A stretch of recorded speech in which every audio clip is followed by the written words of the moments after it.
Samantala, balikan naman natin si Ice Martinez na nasa Pag-asa. Ice?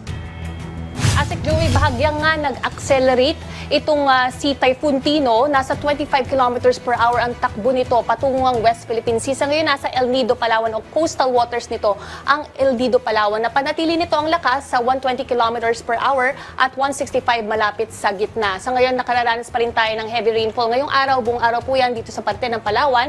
Posibleng makaranas ng above 200 mm amount of rainfall sa loob ng 24-hour period. Maging dito rin sa Oriental at Occidental Mindoro at Panay Island makararanas naman ng 100 to 200 mm amount of rainfall. Kaya alerto po sa mga nakatira sa mabababang lugar, posibleng makaranas pa rin po ng flash flood at landslide.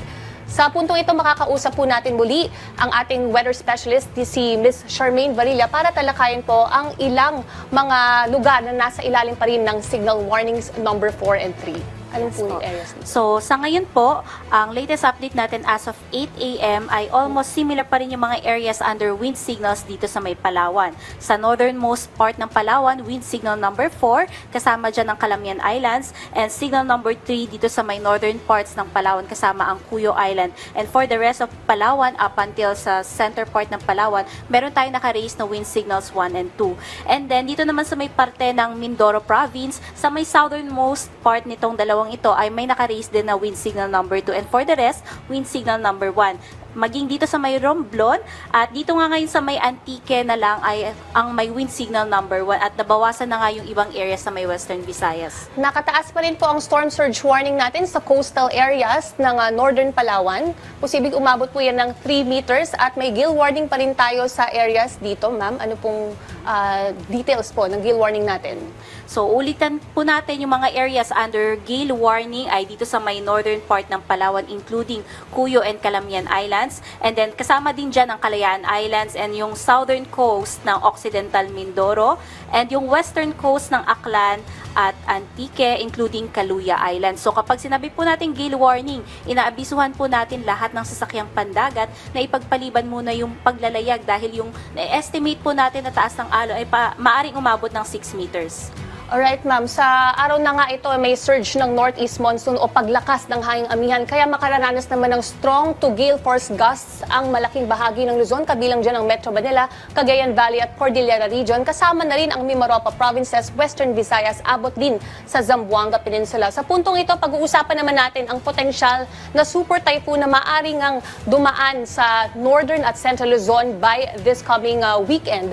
Ngayon, nasa tropical depression category ito, nasa line na 1,830 kilometers east-southeast o east of southern Mindanao at may taglay itong hangin umaabot sa 55 kilometers per hour. Gumagalaw yan sa mabilis na 20 kilometers per hour papalapit nga sa kalupaan. Ma'am, kailan po papasok ang potential na super typhoon na ito at kailan lalapit yan sa landmass o tatawid? At as early as anong araw po magpapaulan ang bagyong ito?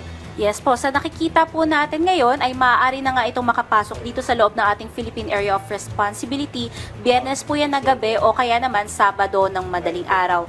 And meron pa po itong mga further developments habang nandito sa loob ng sa labas ng ating PAR. At sa nakikita po nga natin ay maaaring nasa typhoon category na to pagkapasok dito sa loob ng ating PAR. At dito siya sa loob ng karagatan ng Pilipinas, possibly sa may Central Philippine Sea o sa North Philippine Sea, magiging isang super typhoon.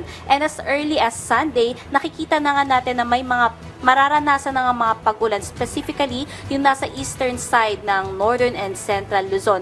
And yung peak rainfalls nga ay maaaring sa early weekdays, possibly by Monday up until Wednesday. Maraming salamat sa ating weather specialist, Ms. Charmaine Varilla. Mula rito sa Pag-asa Headquarters para sa Integrated State Media, ako po si Ice Martinez ng PTV. Balik sa studio. Maraming salamat sa iyo, Ice Martinez mula sa Pag-asa.